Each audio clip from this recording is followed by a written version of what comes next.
এক ব্যক্তির রক্তাক্ত মৃতদেহ উদ্ধার ঘটনায় রীতিমতো চাঞ্চল্য ছড়িয়ে পড়েছে মালদার মানিকচক ব্লকের এনায়েতপুর কবরস্থান মোড় এলাকায়। একটি ফাঁকা আমবাগানে জঙ্গলে পূর্ণ অসম্পূর্ণ বাড়ির বাইরে দেহ দেখতে পান স্থানীয়রা। তড়িঘড়ি খবর দেওয়া হয় মানিকচক থানায়। মানিকচক থানার পুলিশ ঘটনাস্থলে পৌঁছে দেহ উদ্ধার করে। প্রথমে ওই ব্যক্তির পরিচয় জানা না গেলেও পরবর্তীতে পুলিশ তদন্ত করে জানতে পারে মৃত ব্যক্তির নাম সরফরাজ মোমিন। তার বাড়ি মানিকচক থানার গোপালপুরে মোমিন পাড়া এলাকায়। দেহের মধ্যে একাধিক আঘাতের চিহ্ন রয়েছে বলে স্থানীয়দের বক্তব্য। ধারালো অস্ত্র দিয়ে দেহে আঘাত করা হয়েছে বলে অনুমান। তবে খুন না অন্য কোনো ঘটনা তদন্ত শুরু করেছে মানিকচক থানার পুলিশ। পুলিশ দেহ উদ্ধার করে থানায় নিয়ে গিয়েছে, পাশাপাশি ময়না তদন্তের জন্য মালদা মেডিকেল কলেজ ও হাসপাতালে পাঠিয়েছে। আরও আপডেট থাকতে আমাদের ভিডিও শেয়ার ও ফেসবুক পেজটিকে লাইক করে ফলো করে দিন।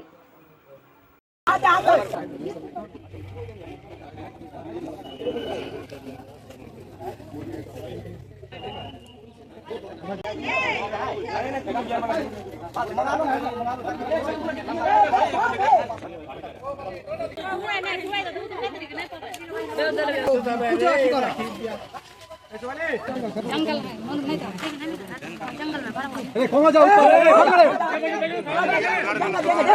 ए बोलता है बोलता कर ले छाप लेके फालतू फालतू का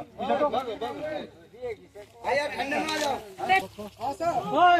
ओए मान আমি ওই আমাদের আজকে ইনাইতপুরে আমাদের পাড়া আমাদের সমাধান ক্যাম্প ছিল। ওই ক্যাম্পটা সেরে আমি ফিরছিলাম, তো রাস্তায় আমাকে একজন বলল যে এরকম একটা ওইখানে বাগানে একটা বাড়ি আছে, ওইখানে একটা ডেড বডি পড়ে আছে। পরিত্যক্ত বাড়ি মানে বাড়িটা ইনকমপ্লিট আছে, ওয়ালগুলো হয়ে গেছে কিন্তু ছাদটা হয়নি। কেউ বাস করে না এই ঘটে না, কেউ বাস করে না, মানে বাড়িতে পুরো জঙ্গল ভরে গেছে। আচ্ছা, তো আমি শুনে কিনা আমি আসলাম যে দেখি, আমি এসে ওইখানে গিয়ে দেখলাম একটা ডেড বডি পড়ে আছে। মানে আমরা পুলিশকে খবর দিয়েছি, ওই বডিটা এমন পজিশনে পড়ে আছে যে মানে আমরা চিনতে পারছি না যে কে আছে। তো আমরা পুলিশকে খবর দিয়েছি, পুলিশ আসছে। পুলিশ যখন বডিটা বার করবে তাহলে ওকে আইডেন্টিফাই করা যেতে পারে যে কে আছে আর এটা মানে কীভাবে মারা গেছে। মানে দেখে তো মনে হচ্ছে যে মার্ডার আছে, যেহেতু মানে গেঞ্জিতে রক্ত লেগে আছে, কিন্তু আমরা শিওর হয়ে বলতে পারছি না। যতক্ষণ পুলিশ বডিটাকে ওইখান থেকে বের না করছে ততক্ষণ আমরা কিছু বলতে পারছি না। এখন অবধি শনাক্ত হয়নি? না, শনাক্ত হয়নি। আমরা পুলিশের ওয়েট করছি, পুলিশ আসলে বডিটা ওইখান থেকে বের করার পরে তাহলে আমরা বুঝতে পারবো যে মানে যদি এই লোকালে থাকে তাহলে আমরা চিনতে পারবো। কি বলবেন এই লোকালয়ের পাশে এই ধরনের ঘটনা? এটা তো খুবই খারাপ ঘটনা। মানে এটা যদি কোনো রকমের করতে হয় তাহলে এটা তো খুবই খারাপ। মানে আমাদের লোকালিটিতে তো এরকমের ঘটনা শোনা যায় না, কিন্তু এইসব যদি শুরু হয়ে যায় তাহলে আমরা কোন সমাজে বাস করছি? মানে যে এইরকম মানে যদি এটা মার্ডার হয় তাহলে এরকম নৃশংসভাবে। প্রশাসনকে কি বলবেন? প্রশাসনকে বলবো আমি এটাই যে আপনারা সঠিকভাবে তদন্ত করেন, আর যদি এতে কোনো ফাউল প্লে থাকে, যদি কেউ দোষী থাকে তাকে আপনারা একদম ছাড়বেন না। মানে কড়া থেকে কড়া ব্যবস্থা ওর বিরুদ্ধে আপনাদেরকে নিতে হবে। আপনার নাম? আমার নাম doctor Mohammad Mahfuzur Rahman, block president AITC Manikchak. বলেছি বলতে কিছুক্ষণ আগে খবর পেলাম যে মানে এই যে আমাদের কবরস্থান টার্নিং থেকে যে ঢালাই রাস্তাটা নিচে নেমেছে, ও নিচে একটা অজ্ঞাত ব্যক্তি ডেড বডি পাওয়া গেছে।